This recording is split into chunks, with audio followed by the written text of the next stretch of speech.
Good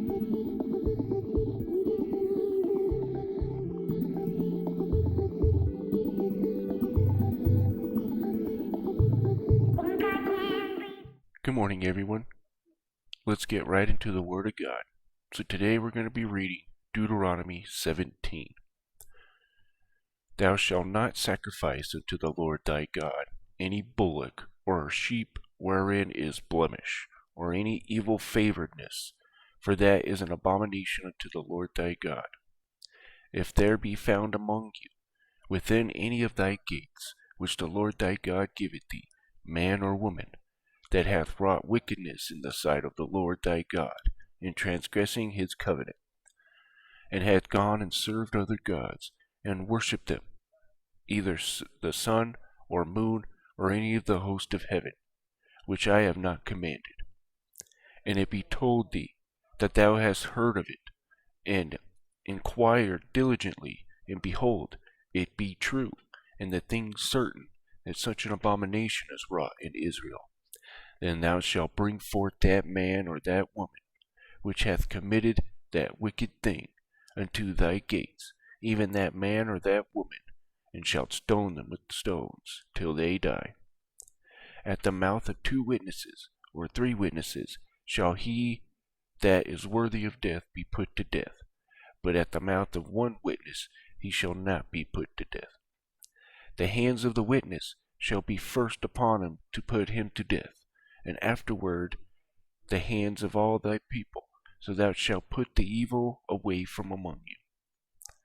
If there arise a matter too hard for thee in judgment, between blood and blood, between plea and plea, and between stroke and stroke, being matters of controversy within thy gates, then thou shalt arise, and get thee up into the place which the Lord thy God shall choose. And thou shalt come unto to the priests the Levites, and unto the judge that shall be in those days, and inquire, that they shall shew thee the sentence of judgment.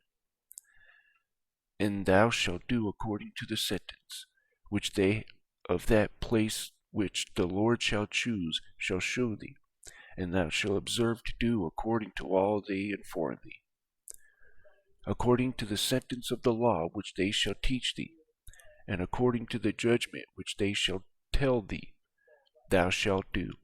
Thou shalt not decline from the sentence which they shall shew thee, to right hand nor to the left. And the man that will do presumptuously, and will not hearken unto the priest that standeth to minister there before the Lord thy God, or unto the judge, even that man shall die, and thou shalt put away the evil from Israel.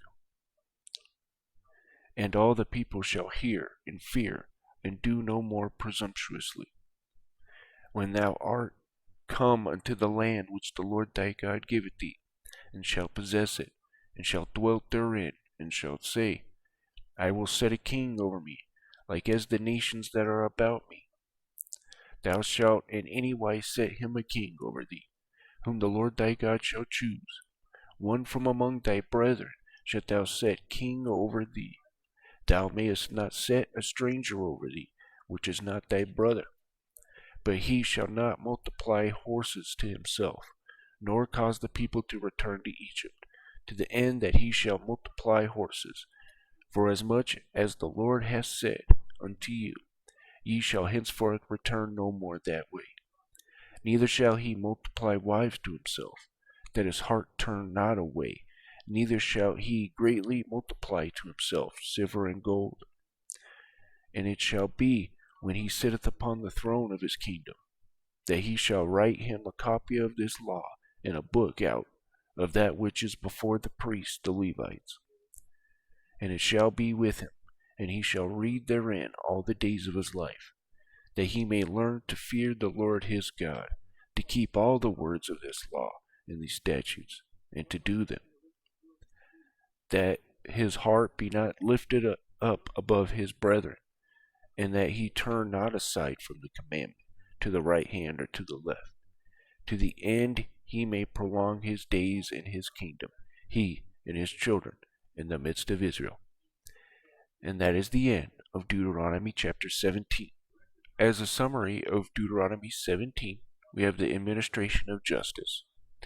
Now, Israel wasn't just to sacrifice anything, right? With blemishes and all that, they had to get a bullock sheep that was had no blemishes on it, right? And then the second thing is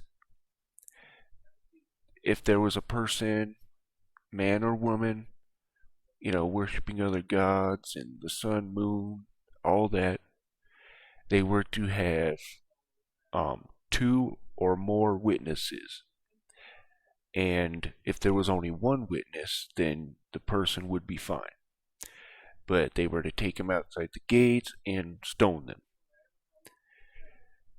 And then we have, if people couldn't resolute an issue that they had with each other, then they had to bring it to the Levites, and they were to obey the fullness of that judgment, right?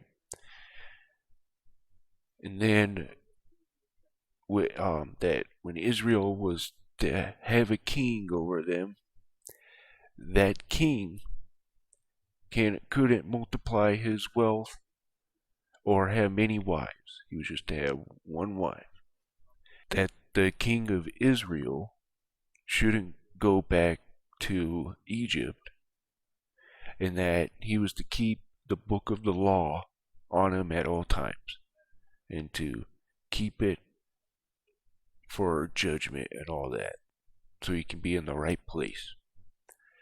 But anyways, guys, this is the end of the summary. Thank you guys for listening, and you guys have a wonderful day.